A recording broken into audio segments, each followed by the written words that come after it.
What happens when a high-profile NFL star's weekend outing spirals into a shocking incident of violence, leading to felony charges and a stint behind bars? It's a story that captures everyone's attention, blending fame, alcohol, and accountability in ways that leave you questioning where privilege ends and justice begins. Former NFL quarterback Mark Sanchez, who now serves as a Fox Sports analyst, found himself at the center of this drama. After being released from the hospital, he was briefly detained in the Indianapolis jail on Sunday night, facing a felony battery charge. To put it simply for those new to legal terms, a felony battery charge typically involves causing serious physical harm to someone else, and in this case, it could result in up to 6 years in prison. A stark reminder that even public figures aren't above the law. The Indianapolis Metropolitan Police Department wasted no time sharing his mugshot that morning, a move they explained as necessary due to the intense public curiosity surrounding the case. Normally, such releases wait until the next business day, but the department chose to act swiftly here. But here's where it gets controversial. The events unfolded last weekend in Indianapolis, just as Sanchez was in town for the NFL matchup between the Las Vegas Raiders and the Indianapolis Colts at Lucas Oil Stadium. According to a court affidavit, Sanchez, who was reportedly intoxicated, allegedly confronted a truck driver named Tole at a loading dock near the Westin Hotel. Sanchez purportedly insisted that Tole and his vehicle didn't belong there. Surveillance footage, as detailed in the affidavit, shows Sanchez chasing after Tole as he tried to reach his truck, then grabbing and hurling him toward the hotel wall. In response, Tole attempted to use pepper spray on Sanchez, but when that didn't deter him, Tole resorted to a knife, stabbing Sanchez multiple times because he felt his life was in immediate danger. This self-defense angle is a key point that could spark heated debates.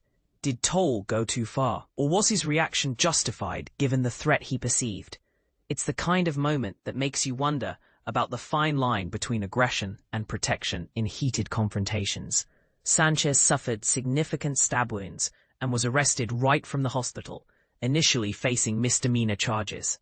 These have now escalated to the felony level, plus additional counts like battery with injury, public intoxication, and unlawful entry into a vehicle.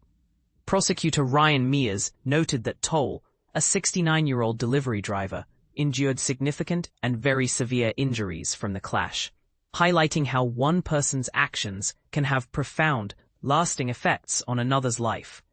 Indianapolis Police Chief Chris Bailey made a powerful statement about equality under the law. "I want to be clear about this. I don't care who you are. I don't care what you do for a living. I don't care where you live. If you come into our city and commit violence, we will use all the tools at our disposal to hold you accountable." It's a bold declaration that emphasizes fairness regardless of status and begs the question, in an era where celebrities often seem to dodge serious consequences, should we celebrate this unwavering approach, or does it risk overreach? As Sanchez exited the Marion County Jail, he spoke briefly to a reporter, expressing gratitude to the first responders and his surgeon who saved my life. With his right arm in a sling, he added, "I'm just focused on my recovery," showing a human side to someone embroiled in such trouble. And this is the part most people miss. Beyond the sensational headlines, Sanchez has a solid NFL background, playing for teams like the New York Jets, Philadelphia Eagles, Dallas Cowboys, Denver Broncos, and Chicago Bears over nearly a decade before retiring in 2019. He transitioned into media, starting as a commentator for ESPN and then joining Fox Sports in 2021 as a game analyst.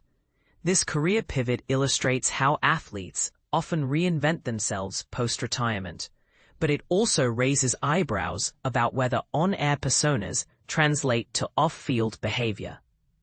Adding another layer to the saga, Tole filed a lawsuit against Sanchez and Fox Corp on Monday, claiming he was assaulted and reiterating the prosecutor's claims. The suit doesn't specify damages, but it underscores the potential for civil repercussions on top of criminal ones, a reminder that legal battles can extend far beyond the courtroom.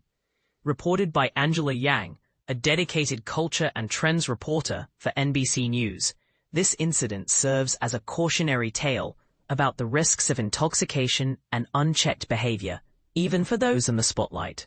Do you believe Sanchez's fame should influence how his case is handled, or do you agree that accountability must be blind to celebrity status? Is Tole's use of force in self-defense a valid counterpoint, or does it complicate the narrative of victimhood? Share your opinions in the comments below. Let's discuss.